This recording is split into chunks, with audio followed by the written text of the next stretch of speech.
Good evening, visitors.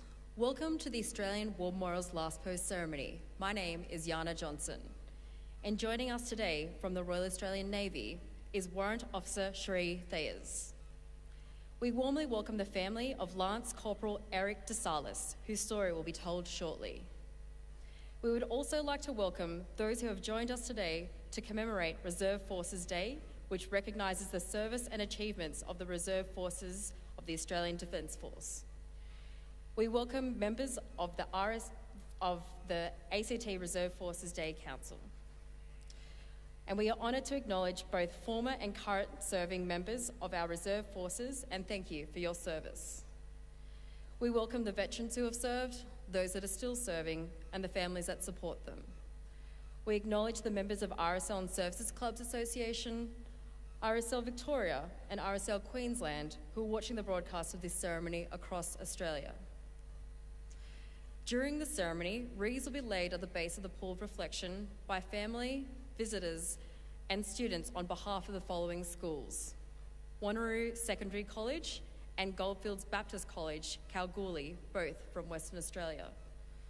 Please stand and join in singing the national anthem.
Students, you may be seated.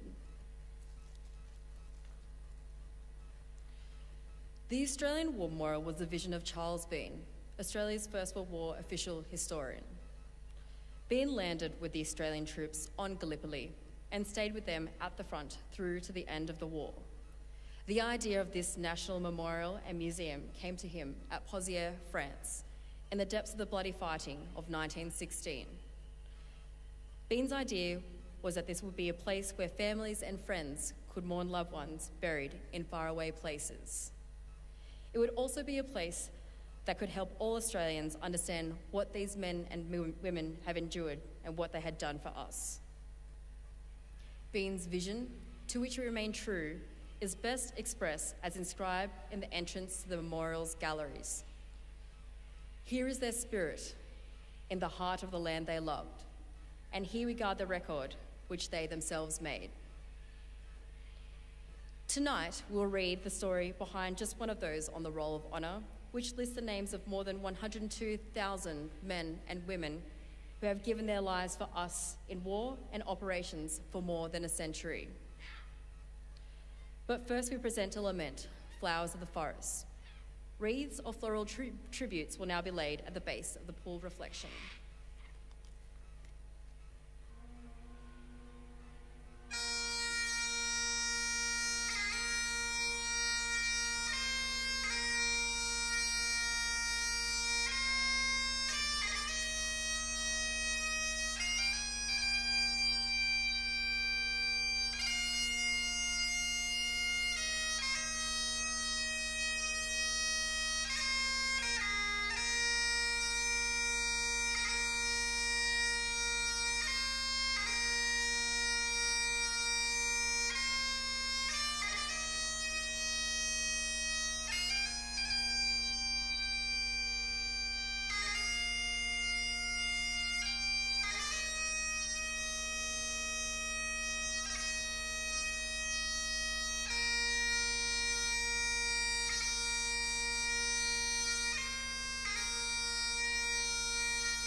Eric de Salis was born on the 4th of May, 1891, the fourth son and youngest of 8 children of George and Mary de Salis.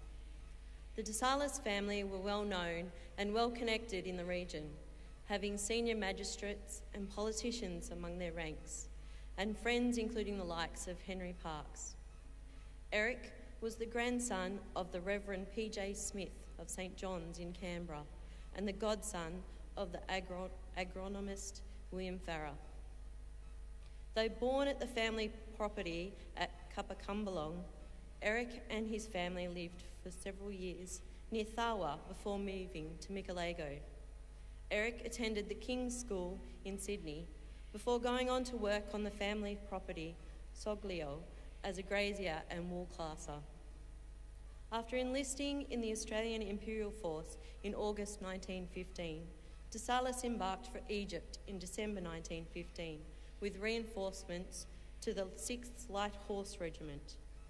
After spending time at the contagious diseases section of the Mina Camp Hospital on the outskirts of Cairo, de Salis then recovered from a bout of mumps in hospital in Abbasiyah. In May 1916, he left his training unit to attend the School of Instruction at Tel Kabir before spending another month in the hospital, this time suffering with venereal disease. He returned to training in August, just before the Battle of Romani in the Sinai. The following month, he was transferred to the 2nd Light Horse Brigade Machine Gun Squadron. After completing a machine gun course in November, de Salis was promoted to Lance Corporal before the end of the year. By this time, the 2nd Light Horse Brigade had taken part in the advance across the Sinai and was involved in the fighting to secure Turkish outposts on the Palestine frontier. On the 3rd of April 1917, de Salis was wounded slightly, but stayed with his unit. Having previously taken and then withdrawn from Gaza in late March, by the time of the Second Battle of Gaza in April, the Allies faced Turkish reinforcements, as well as extended and improved defences. After 3 days of fighting, the attack was called off, having failed to gain any significant ground. Gaza finally fell on the 7th of November, after a wide outflanking move via Beersheba. By then, de Salis had spent some time at a rest camp at Port Said, possibly recovering from his previous wound. After the capture of Beersheba, the next target with sufficient water supplies for the light horse was Tel Kuvelf. On the 6th of November, the British and the Imperial Camel Corps attacked the Turkish positions at Tel Kuvelf, but met with stiff resistance. The official history records that light horse machine gunners rushed their guns up the hill within 40 yards of the Turks, and although they were shot down almost to a man, their very gallant action caused the Turks to pause, thereby helping to save the Camel Corps' position. According to one eyewitness, de Salis' unit had to gallop into action to save the flank of the Camel Corps, and when they arrived under the hills, they got their guns mounted and commenced firing. The Turks were amongst the rocks close by. De Salis was number 1 on his gun, and when firing it, was hit by a machine gun bullet. He died later that day from his wounds and was buried near where he fell. As his tags had been lost at some point, his remains were unidentified, and today he is commemorated on the Jerusalem Memorial, which commemorates some 3,300 Commonwealth servicemen who died during the First World War in Egypt or Palestine and who have no known grave. 26 years old when he died, Eric de Salis was posthumously awarded the Military Medal. His name is listed on the Roll of Honour on my right, amongst almost 62,000 Australians who died while serving in the First World War. His photograph is displayed beside the pool of reflection. This is but one of many stories of service and sacrifice told here at the Australian War Memorial.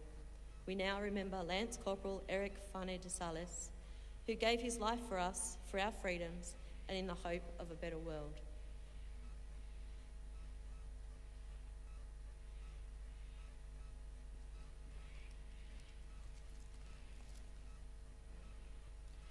please stand for the reading of the ode and the sounding of the last post.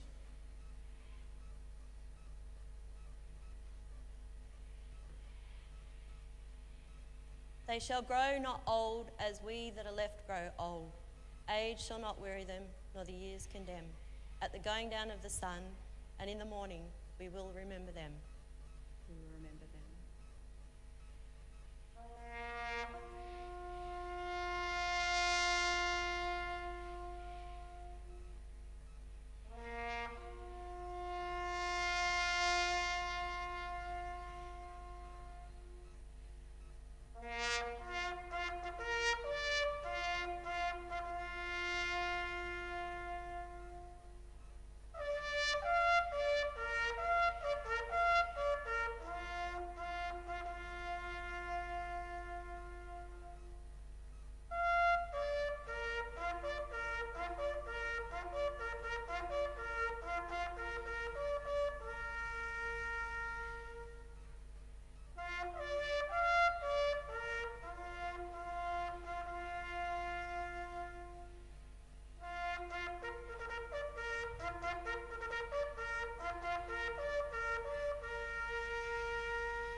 Lest we forget. Lest we forget.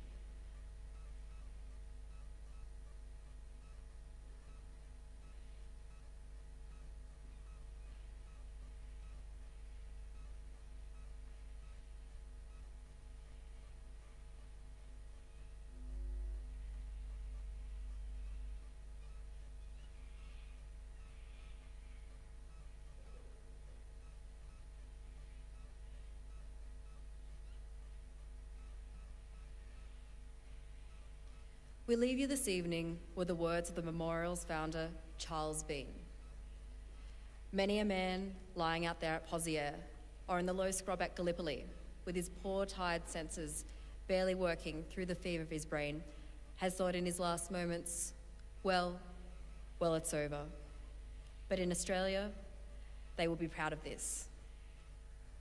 Ladies and gentlemen, girls and boys, that concludes the last post ceremony. We thank you for visiting the Australian War Memorial and we wish you all a very good evening.